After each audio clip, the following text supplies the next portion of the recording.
أعوذ بالله من الشيطان الرجيم بسم الله الرحمن الرحيم إنما يؤمن بآياتنا الذين إذا ذكروا بها خروا سجدا وسبحوا بحمد ربهم وهم لا يستكبرون تتجافى جنوبهم عن المضاجع يدعون ربهم خوفا وطمعا ومما رزقناهم ينفقون۔ سورہ الف لام میم السجدہ کی آیت نمبر 15 اور 16 کی میں نے تلاوت کی ہے۔ یہ پہلی آیت جو ہے یہ آیت سجدہ بھی ہے، اس لیے سجدہ بھی واجب ہو گیا ہے، ساتھ ہی سجدہ بھی کر لیں گے۔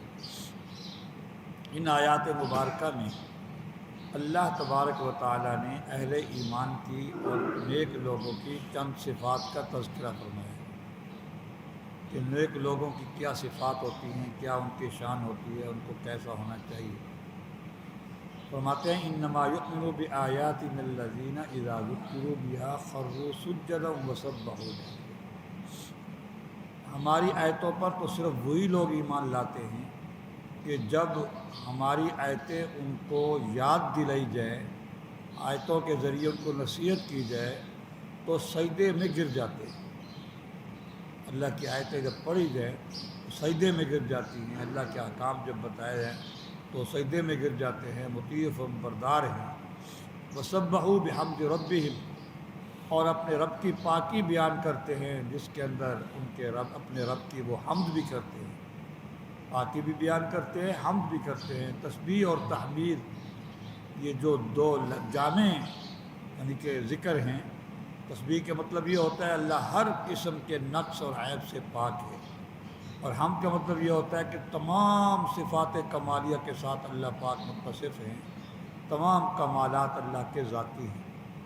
تو بہرحال اہل ایمان کی نشانی یہ ہوتی ہے جب ان کو آیات یاد دلائی جائیں تو سجدے میں گر جاتے ہیں۔ جیسے 7ویں پارے کے شروع میں ہے اذا سمعوا ما انزل الى الرسول ترى اعینهم تفیض من الدمع مما عرفوا من الحق، کہ جب ان کے سامنے قرآن پڑھا جاتا ہے تو ان کے آنکھوں میں آنسو آ جاتے ہیں، آنکھوں میں آنسو آ جاتے ہیں۔ ایسا یعنی کہ ان کے دلوں میں سوز ہے کہ فوراً آنسو آ جاتے ہیں۔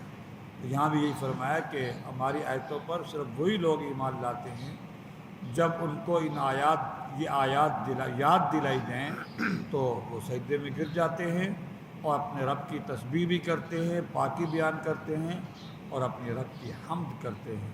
وہم لا یستکبرون، اور وہ بالکل بڑائی کا اظہار نہیں کرتے، تکبر نہیں کرتے۔ تتجافى جنوبهم عن المضاجع، اور ایک صفت ان کی یہ ہے کہ ان کے پہلو خوابگاہوں سے جدا رہتے ہیں، بستروں سے جدا رہتے ہیں۔ یعنی کہ تہجد پڑھنے والوں کی فضیلت بیان کی جا رہی ہے۔ اگر سوتے ہیں تو تھوڑی دیر سونے کے بعد پھر اٹھ جاتے ہیں، پھر اپنے رب کی عبادت میں لگ جاتے ہیں، نوافل شروع کر دیتے ہیں۔ تو ان کے پہلو جو ہیں وہ خوابگاہوں سے، بستروں سے جدا رہتے ہیں۔ یدعون ربهم خوفا وطمعا، اپنے رب سے دعا کرتے ہیں ڈرتے ہوئے بھی اور امید کرتے ہوئے بھی۔ اہل ایمان کی نشانی یہ ہے کہ ان کے دل میں ہر وقت اللہ کی گرفت اور مواخذے کا خوف بھی رہتا ہے اور ہر وقت اللہ سے رحمت کی امید بھی رہتی ہے۔ الایمان بین الخوف والرجاء، ایمان رجا اور خوف کے درمیان کی کیفیت کا نام ہے۔ بالکل خالص خوف پیدا ہو جائے یہ بھی درست نہیں، اور صرف امید ہو، خوف نام کی کوئی چیز نہ ہو، یہ بھی ٹھیک نہیں۔ اگر انسان کے دل سے خوف نکل جائے تو پھر وہ گناہوں پر جری ہو جاتا ہے، اس لیے خوف کا ہونا بھی ضروری ہے۔ اور اگر امید نہ رہے تو پھر انسان مایوس ہو جاتا ہے، پھر دعا بھی نہیں کرتا، اللہ سے مانگتا بھی نہیں ہے، یہ بھی خطرناک چیز ہے۔ اس لیے ہر وقت خوف اور جو ہے رجا کی ملی جلی کیفیت دونوں یعنی کہ شامل ہونی چاہیے۔ تو بہرحال ان کے پہلو خوابگاہوں سے جدا بھی رہتے ہیں، لیکن اس کے باوجود بھی اپنی عبادت پر کوئی تکبر، کوئی ناز نہیں ہے کہ ہم تو تہجد گزار ہیں، پھر بھی اللہ اپنے رب سے پکارتے ہیں اس حال میں کہ ڈرتے ہوئے، پتہ نہیں دعا ہماری عبادت قبول بھی ہوئی کہ نہیں ہوئی، پتہ نہیں ہم نے اللہ کی عبادت کا حق بھی ادا کیا کہ نہیں کیا۔ یعنی کہ تہجد گزاروں کی یہ کیفیت ہونی چاہیے کہ اس کو اپنی تہجد گزاری پر جو ہے وہ ناز نہیں ہونا چاہیے، بلکہ ہر وقت ڈرتے رہنا چاہیے پتہ نہیں ہماری دعا، ہماری جو ہے عبادت اس قابل بھی ہے اس کو قبول کیا جائے، اور ہم نے پتہ نہیں عبادت کا حق بھی ادا کر دیا کہ نہیں کر دیا۔ جب تہجد کی یہ اہمیت بیان کی گئی تو باقی جو تہجد کا خیال کرتا ہے تو یقیناً وہ 5 وقت کی باجماعت نماز کا ضرور اہتمام کرتا ہوگا۔ جو تہجد کا اہتمام کرتا ہوگا وہ یقیناً 5 وقت باجماعت مسجد میں آ کر باجماعت نماز پڑھنے کا خوب اہتمام کرتا ہوگا۔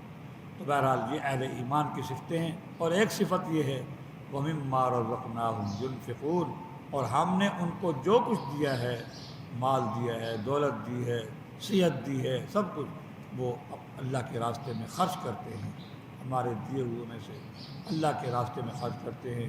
اس میں جو ہے وہ زکوٰۃ بھی آ گئی، اور اس میں نفلی صدقہ بھی آ گیا، صدقات واجبہ بھی آ گئے نفل، اور صدقات نافلہ بھی آ گئے کہ صرف ہر وقت صرف واجبہ ہی خرچ نہیں کرنا چاہیے، کبھی کبھی نفلی صدقہ بھی خرچ کر دینا چاہیے اپنی شان اور بساط کے مطابق۔